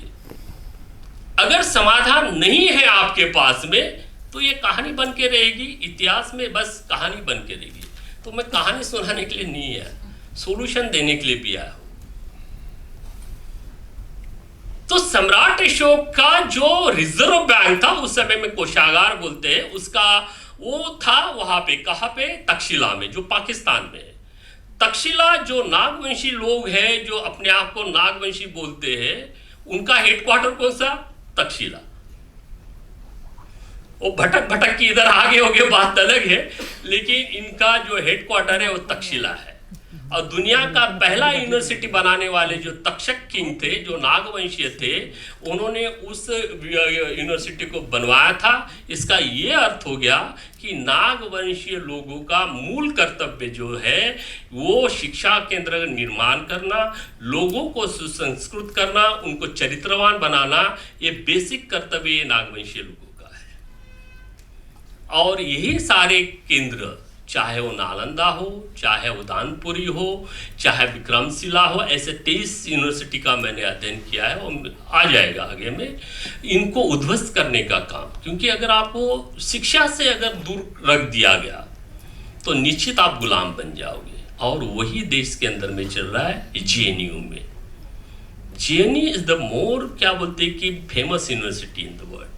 और उसके अंदर में जिस प्रकार का जो वातावरण चल रहा है, जो दंगा फसाद चल रहा है, इसी प्रकार के दंगे फसाद उस समय में भी चले उन लोगों के साथ में और श्रमणों के साथ में, और हमारे विद्या केंद्र जो है वो ध्वस्त हो गए। और वही विद्या केंद्र वर्तमान में भले ही वो खुद तो डेवलप नहीं करेगी, लेकिन जो डेवलप है उसको ध्वस्त करने का काम करेगी। तो सम्राट अशोक के समय में नेक्स्ट चलिएगा, 35% जो इन्वेस्टमेंट था, वो चीजें जो तक्षशिला में वो क्या बोलते कि 2 या 3% में हम चल रहे हैं, लेकिन जो दिखाते हैं वो बात अलग है, लेकिन एक्चुअल फैक्ट में अगर आप चलते हैं तो 3% के ऊपर नहीं जाता है। इसका एक कारण है, मैं आपको एक्सप्लेन करूंगा कि जीडीपी ऊपर जाने के लिए आपको क्या करना पड़ेगा, इकोनॉमिकल ग्रोथ करने के लिए क्या करना पड़ेगा। सम्राट अशोक के समय में प्राकृतिक संसाधन अर्थव्यवस्था की रीढ़ की हड्डी थी, मींस नेचुरल रिसोर्सेस। ये मैंने पानी पिया, भले ही एक कंपनी में गया होगा और इस बोतल में ये पानी चला गया होगा, वो बात अलग है, लेकिन पानी जो है, वाटर जो है, नेचुरल रिसोर्सेस है, ये प्राकृतिक संसाधन है।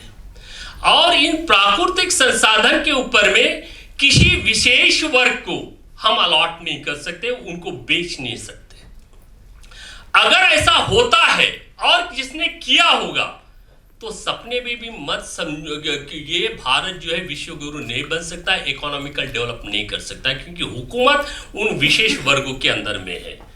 प्राकृतिक संसाधन चाहे जो भी हो, कोयला हो, पहाड़ हो, सोना हो, चांदी हो, जो भी मिनरल्स है, ये सरकार के अधीन होना चाहिए। जो चीजें सरकार के अधीन में होगी, इसका यह अर्थ हो गया कि ऑटोमेटिक आम जनता की भागीदारी वहां आ गई। अगर वो अंबानी और अदानी के पास में चला गया, आपको खड़े रहने के लिए जगह नहीं मिलेगी। और ये डिस्पैरिटी को मिटाने के लिए यही बात बाबा साहब ने स्टेट एंड माइनॉरिटी में ये भी बात कही है कि जितने भी हमारे प्राकृतिक संसाधन है, जो जमीनें हैं, जो बड़ी इंडस्ट्रीज है, ये सरकार के अधीन होनी चाहिए, स्टेट एंड माइनॉरिटी में। और ये काम सम्राट अशोक ने अपने पीरियड में किया था।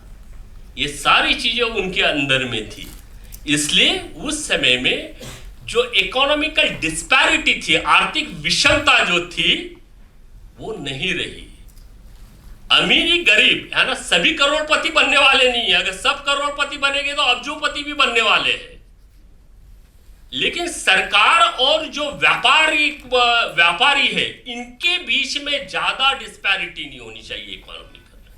आज अदानी का बोलो या कोई और बंदा है, उनको प्रॉफिट हो रहा है और सरकार घाटे में जा रही है। कारण क्या है? कारण क्या है? क्योंकि सरकार जो है या सरकार का कोई भी जो महकमा है, जो इंस्टीट्यूशंस है, वो चंदा नहीं दे सकता पॉलिटिकल पार्टी को, क्योंकि उस ऑफिसर के ऊपर में अगर ऐसा करेगा तो वो जेल में जाएगा। लेकिन प्राइवेट वाले दे सकते हैं, तो फायदा तो उसमें है। लेकिन लॉस जनता का हो रहा है, लॉस देश का हो रहा है, उसको हमने समझना चाहिए। तो सम्राट अशोक के समय में प्राकृतिक संसाधन जो है और अर्थव्यवस्था की रीढ़ की हड्डी थी। प्रबुद्ध भारत के समय प्राकृतिक संसाधन भूमि स्वामित्व राज्य के अधीन थे, जिससे प्रबुद्ध भारत में गैर आर्थिक बराबरी नहीं रही। उस समय आम आदमी की औसतन आय वर्तमान अमेरिका से, याना जो सील कमांडर होते हैं, आपने नाम सुना होगा, अमेरिका का जो कमांड मिलिट्री है उसमें सील कमांडर एकदम क्या बोलते कि बहुत खूंखार है, जिसने अफगान में वो बहुत काम किया है। उन लोगों ने अफगान को जो पीटने का काम किया, वो सील कमांडर। तो आज सील कमांडर का जो मंथली पेमेंट होता है वो 7,65,000 के आसपास जाता है। तो इसलिए मैं उसको उसके साथ में कनेक्ट किया। वर्तमान भारत में प्राकृतिक संसाधन तथा भूमि स्वामित्व निजी क्षेत्र के अधीन है। यह वो कारण है जिससे सरकार को घाटा और निजी क्षेत्र को लाभ हो रहा है। यह आर्थिक बराबरी का कारण है। मैं कंपैरेटिव बता रहा हूं। कर है वो 50 रुपए डीए बढ़ाता होगा तो वो 52 पैसे जो है 50 पैसे अगर बढ़ाता होगा तो 52 पैसे वो वसूल कर रहा है इनकम टैक्स में। ये है तुम्हारी हालत। नेक्स्ट चलिएगा। ने अपने प्रजा को नैतिक आचरण तथा धन का सदुपयोग कैसे करना चाहिए ये नहीं सिखाया। हम धन कमाने की तो बात करते हैं, अच्छी बात है, धन कमाना चाहिए, हमारा दायित्व बनता है। बुद्ध ने भी धन कमाने के लिए कोई विरोध नहीं किया, लेकिन धन का सदुपयोग कैसे करना चाहिए, सदुपयोग भी तो बहुत महत्वपूर्ण है। मात्र धन कमा रहे हो और व्यभिचार में आप उड़ा रहे हो, नशापता में उड़ा रहे हो, तो ये धन कमाना नहीं हुआ, ये धन कमाना नहीं हुआ। धन कमाओ, लेकिन उसका सदुपयोग कैसे करना चाहिए, ये दुनिया का पहला जो सम्राट अशोक है उन्होंने अपनी प्रजा को सिखाया। ये शिलालेख में लिखा हुआ है मंगलाचार्य कैसे करना चाहिए। तो विपत्तियों में, अपने शिलालेखों में लिखते, विपत्तियों में जैसे हम कोई मर गया तो फिर खर्चा करो, फिर उसको क्या बोलते, तेरहवीं वगैरह बोलते हैं ना मराठी में, 13वां दिवस 12वां दिवस, इसमें खर्चा करते हैं। उस समय में फॉरेन में बहुत लोग जाते थे, उसमें बहुत ज़्यादा पैसा खर्चा हो जाता है। फिर बाद में कोई मंगलाचार्य, कोई तेज त्यौहार मना रहे हैं और बहुत सारी गलत चीज़ों के अंदर में पैसा झोंक रहे हैं, तो इसके ऊपर में सम्राट अशोक ने अपने प्रजा को धन का सदुपयोग कैसे करना चाहिए ये सिखाया। हमारे देश के शासक लोग धन का सदुपयोग कैसे करना चाहिए वो बताते ही नहीं। तो धन का सदुपयोग कैसे करना चाहिए, माता पिता की सेवा करो, गुरुजनों का आदर करो, गरीब और क्या बोलते कि जो नौकर चाकर है इनकी सेवा करो, इसमें धन सहायता क्या बोलते कि धन का सदुपयोग करो, ताकि आपको पुण्य लाभ होगा। चाहे कार्ल मार्क्स हो और भी देश के बड़े बड़े जो अर्थशास्त्री हो, उनके रिसर्च में, उनके बुक में आपको धन का सदुपयोग कैसे करना चाहिए ये नहीं मिलेगा। लेकिन ये सम्राट अशोक ने अपनी प्रजा को धन का सदुपयोग कैसे करना चाहिए ये उन्होंने बताया। ये हमारी पॉलिसी है, बुद्धिस्ट पॉलिसी बोलो या बुद्धिस्ट एरा में, ये हमारी क्या बोलते कि पॉलिसीज रही है। तो ये सारी चीजें हैं। उसके बाद में आगे चलिएगा, इसको आप कैसे चेंज करोगे, ये सरदर्द बना हुआ है। और इसके लिए इतिहास का पुनरुलोकन, ये 2013 के आसपास में वाजपेयी की गवर्नमेंट बनी थी और उसमें बीएसपी भी शामिल थी। आई एम नॉट क्रिटिसाइज, उसको क्रिटिसाइज नहीं कर रहा हूँ। उस समय में समिति बनी थी भोसेकर से, और उन्होंने वहाँ से प्रयास शुरू किया। बात तो लटक के आ गई। इंडियन नॉलेज सिस्टम एक वेबसाइट है एचआरडी मिनिस्ट्री का, आप कोई भी सब्जेक्ट डालो और उसमें वेद डाल दो और रिसर्च में डाल दो उसको, 10 लाख 3 साल के लिए, और 5 साल का रिसर्च 20 लाख। लेकिन वेद और ये होना चाहिए। तो उन्होंने इतना कर, लेकिन प्रॉब्लम उनका आर्कोलॉजिकल एविडेंस को लेकर था। अभी ठीक है कि मैथनीज जो बंदा था उससे अनबन हो गई होगी, इसलिए उसने इंडिका नाम में उसका नाम नहीं चढ़ा दिया होगा। अभी प्रॉब्लम यह है कि मौर्य काल में ही पतंजलि हुआ है, और पतंजलि और पुष्पशुंगमित्र ये दोनों समकालीन हैं। ये सोन नदी के किनारे में रहते थे, किनारे पे एक गांव में वो रहते थे।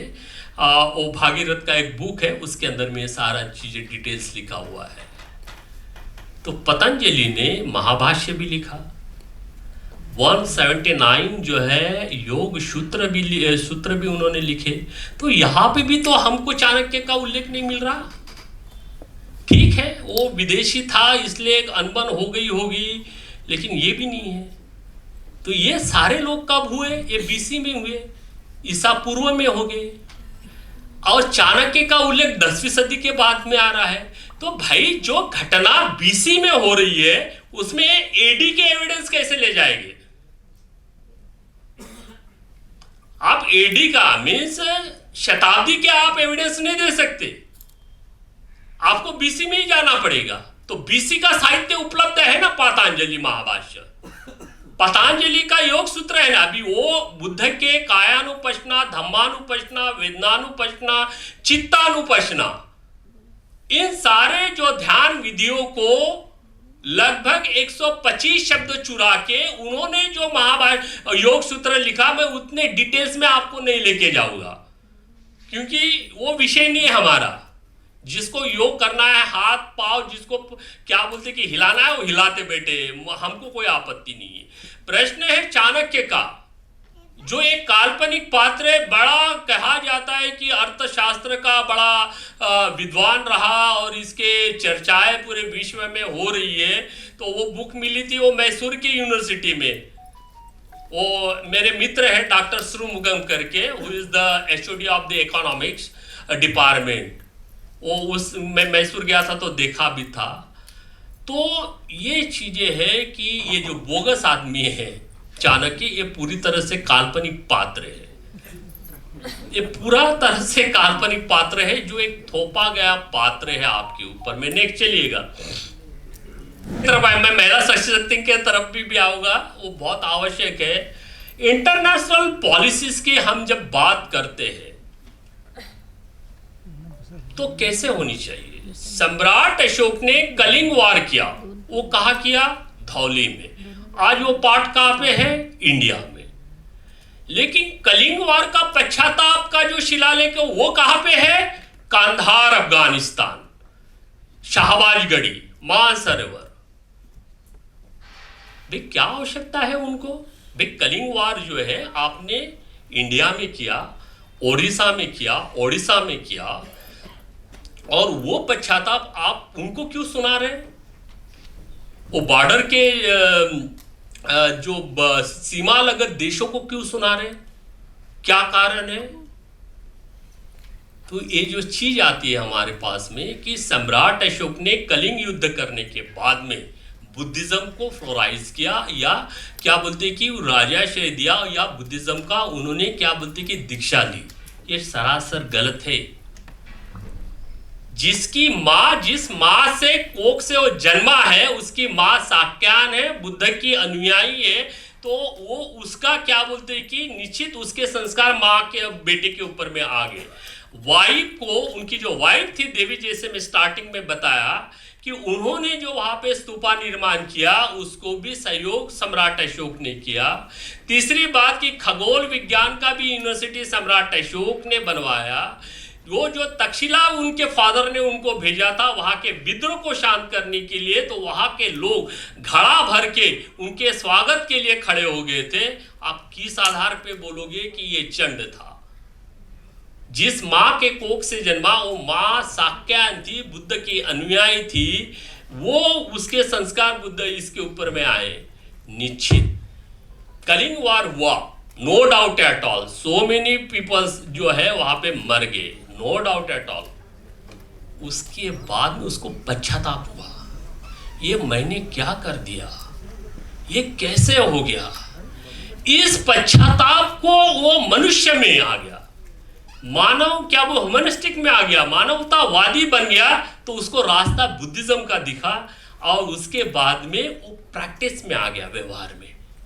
लोगों को चरित्रवान बनाओ, लोगों को शील सदाचारी बनाओ, इस दिशा में वो आगे बढ़ गया। तो ये जो कहते हैं कि भाई वो बाद में आया, तो मेरा इतना ही उनको कहना है कि एक बार थोड़ा उज्जैन तो चले जाइए, क्योंकि उज्जैन जो है वो बहुत प्राचीन शहर है, ये बहुत प्राचीन शहर है। आप जरा विश्व क्या बोलते कि विक्रमादित्य जो यूनिवर्सिटी है उसको भी थोड़ा सा घूम फिर के आइए, और सुरक्षा के लिए, राष्ट्र के सुरक्षा के लिए, देश के सुरक्षा के लिए। ये पॉलिसी तो आज भी चल रही है, कौन सा नया काम कर रहे हैं? इतना ही है कि हम आपका सुख ही करेंगे, सुख देंगे, दुख नहीं देंगे। लेकिन पड़ोसी मुल्क बहुत परेशान है वर्तमान डिफेंस पॉलिसी बोलो क्या, इंटरनेशनल पॉलिसीज को लेके जो भी है, वो चीजें आपके पास में नहीं आ रही। नेक्स्ट चलिएगा, ये अशोक ने किया है। अशोक ने जो बुद्ध को भेजा है, धर्मदूतों को, उन्होंने बुद्धिज्म की धर्मांतरण नहीं किया। बुद्ध की जो 5 प्रिसेप्ट्स है, पंचशील है, कि ये पंचशील है, इसको आप अनुकरण करो, वो आपका भी भला और देश का भी भला। ये चीज उन्होंने, अशोक ने अपने समय में पढ़ाई। आगे चलिए, देखिए आज का जो एजुकेशन सिस्टम है वो बड़ा गड़बड़ वाला है, क्योंकि रूरल एरिया में मैं इंडिया बहुत घूम चुका हूँ, बहुत सारे फॉरेन कंट्रीज में भी जाके मैं काम किया है। तो वहाँ का education system, south east Asia का एजुकेशन सिस्टम, ईस्ट एशिया का एजुकेशन सिस्टम और इंडिया का जो एजुकेशन सिस्टम है, इसमें बहुत अंतर है। आज अगर एचआरडी मिनिस्ट्री से, आज उसका नाम शायद शिक्षा मंत्रालय हो गया, एजुकेशन मिनिस्ट्री हो गया, पहले एचआरडी ह्यूमन रिसोर्स मिनिस्ट्री बोलते थे, वहाँ का ड्रॉप बैक मीन्स जो जो स्कूल छोड़ रहे हैं बच्चे, ये SC ST और OBC के वगैरह, वो परसेंटेज निकाली। ये तो पुराना हो गया, अभी तो और भी बढ़ गया। हमारी एजुकेशन सिस्टम जो है, ये एजुकेशन सिस्टम क्या बोलते हैं कि रेसिडेंशियल नहीं है, नॉन रेसिडेंशियल है। रेसिडेंशियल मीन्स कि एक कैंपस के अंदर में हम सब लोग रहते थे उस समय में। जितने भी, अगर आप नालंदा विश्वविद्यालय देखते हैं, तक्षशिला यूनिवर्सिटी देखते हैं, और भी बहुत सारे बौद्ध, तुम्हारा क्या बोलते कि जेतवन विहार देखते हैं, ये सारे रेसिडेंशियल थे, आवासीय थे। आज का एजुकेशन सिस्टम जो है हमारा नॉन रेसिडेंशियल है, मीन्स ये गैर आवासीय, आवासीय नहीं है।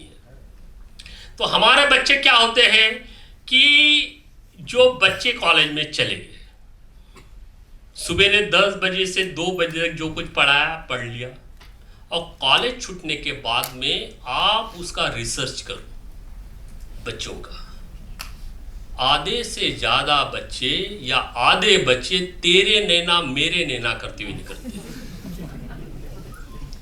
उसके हंसने की बात नहीं है, सीरियस मैटर है।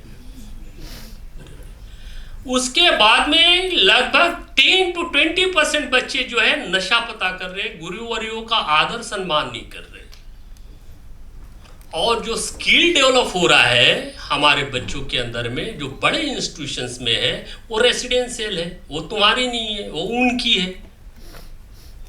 एक लेनिन मध्ये तुम्हाला पाहायला मिळेल, जुन्नर येथील बुथ लेणी जी आहे त्याच्यामध्ये असं शिल्प पाहायला मिळेल, कार्लामध्ये पाहायला मिळेल तुम्हाला अनेक ठिकाणी। हे जे आहे बारूदच्या स्तूपाच्या रेलिंगवरचं शिल्प आहे।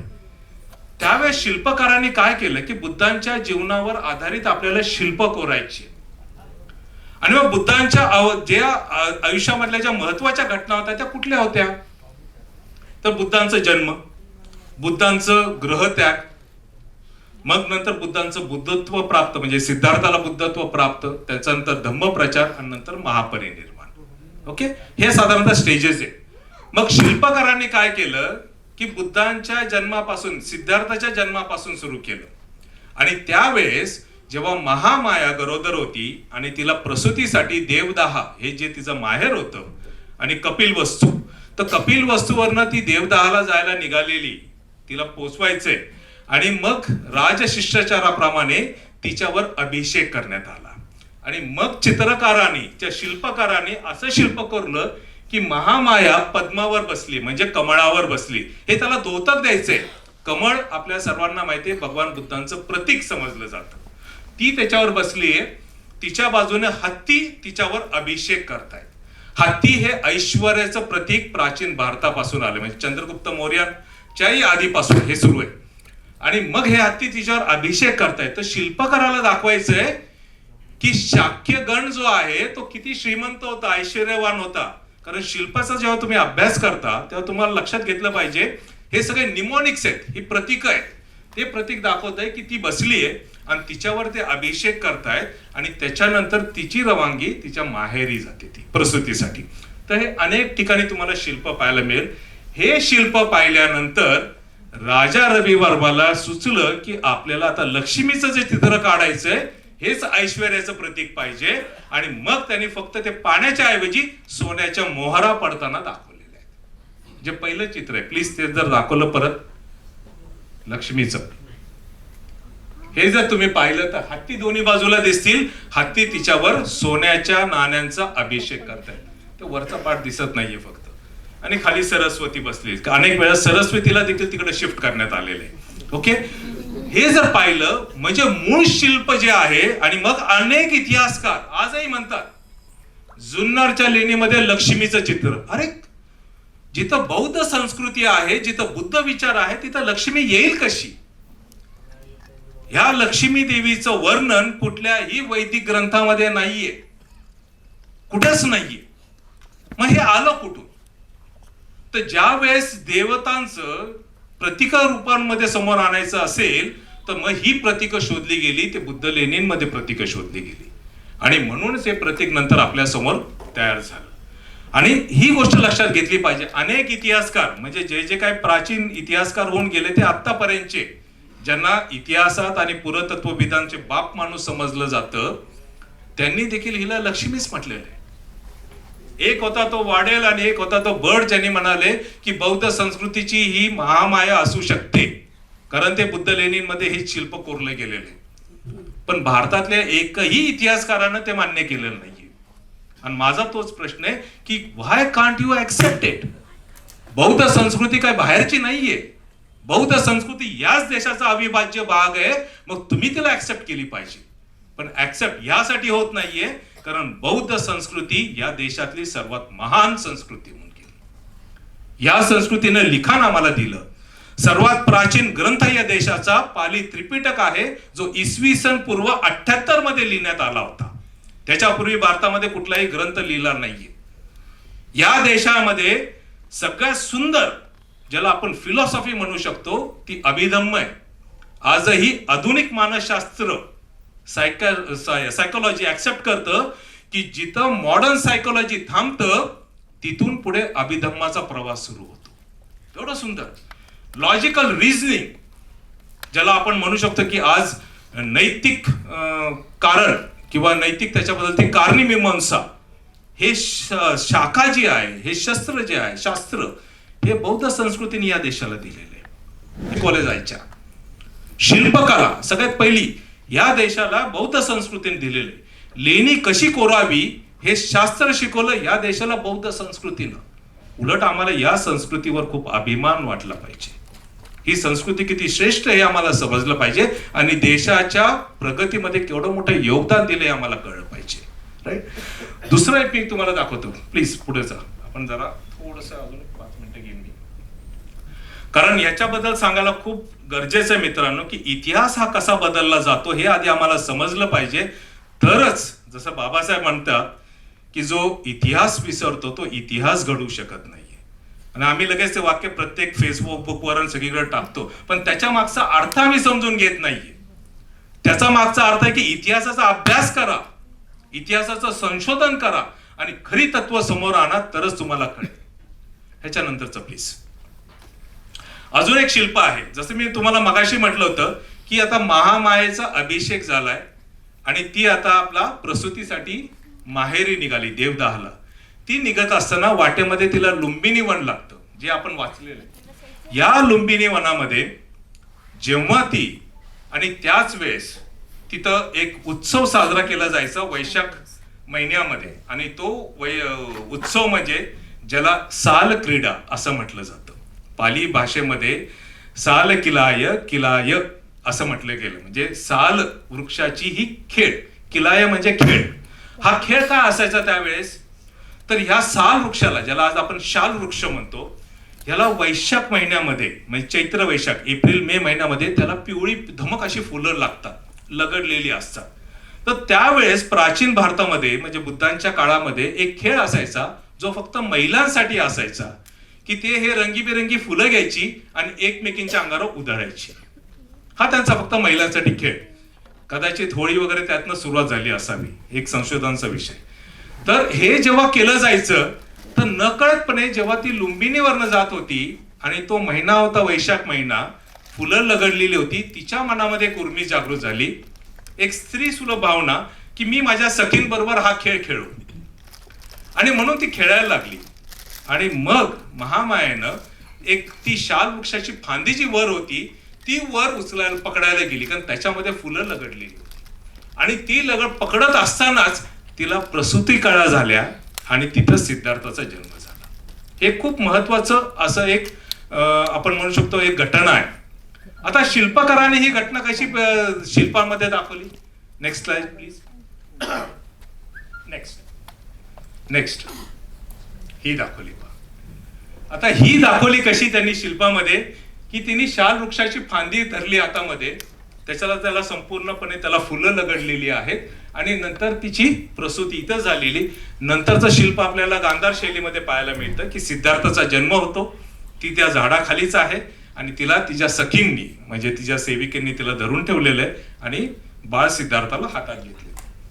हे जे शिल्प आहे ते आपल्याला सांचीच्या तोरणद्वारावर पण पाहायला मिळतं. ह्या शिल्पाला आचार्य अश्वघोष ज्यांनी या देशामध्ये सर्वात पहिल्यांदा संस्कृत काव्याची निर्मिती केली, पण त्याच्यानंतर 400 वर्षांना जन्माला आलेला कालिदासानं आचार्य अश्वघोषांच्या काव्याची चोरी केली, कॉपी पेस्ट केली, अल्टरेशन केलं आणि मग मेघदूत शाकुंतल मधलं जे निसर्ग वर्णन आपल्याला पाहायला मिळतं त्याचं मूळ आपल्याला बुद्धचरितमध्ये पाहायला मिळतं. ज्या कालिदासानं आचार्य अश्वघोषांच्या काव्याची चोरी केली त्या कालिदासाला या देशानं आद्य महाकवी कुलगुरू ही पदवी दिली आणि ज्यांनी काव्य प्रकार या देशामध्ये आणला त्या अश्वघोषांना बाहेर लाटून टाकलं. This is pathetic. त्या अश्वघोषांनी बुद्धचरितमध्ये याचं वर्णन केलेलं आहे आणि त्या स्त्रीचं वर्णन करताना म्हणजे सिद्धार्थ जेव्हा शाक्यगणाच्या मीटिंगवरनं जेव्हा तो येतो परत तो येतो आणि त्याने शाक्यगणाने त्याला सांगितलेलं असतं एक तर गृहत्याग कर नाहीतर त्या रोहिणीच्या युद्धाला सामोरं जा. आणि तो त्या जे मगाशी मौर्य साहेबांनी दाखवलं की त्यावेळेस आत्ताची परिस्थिती दाखवली की आज आम्ही खूप सेन्सिटिव्ह झालेलो आहोत. आम्ही धार्मिक एखाद्या विचारावर सेन्सिटिव्ह झालेलो आहे, आम्ही एखाद्या उच्च नीचवर सेन्सिटिव्ह झालेलो आहे आणि इतके सेन्सिटिव्ह झालो आहे की आम्ही समजून घ्यायला तयार नाहीये की दुसऱ्याची विचार नेमके काय, दुसऱ्या धार्मिक विचार काय. त्यासाठी आम्हाला सम्राट अशोकांचा 5वा शिलालेख पाहावा लागेल जो इसवी सन पूर्व 3ऱ्या शतकामध्ये दिलेला आहे आणि तो स्पष्ट लिहितो तुम्हाला तुमच्या धार्मिकतेचा म्हणजे तुमच्या पंथाचा अभिमान असता कामा नये.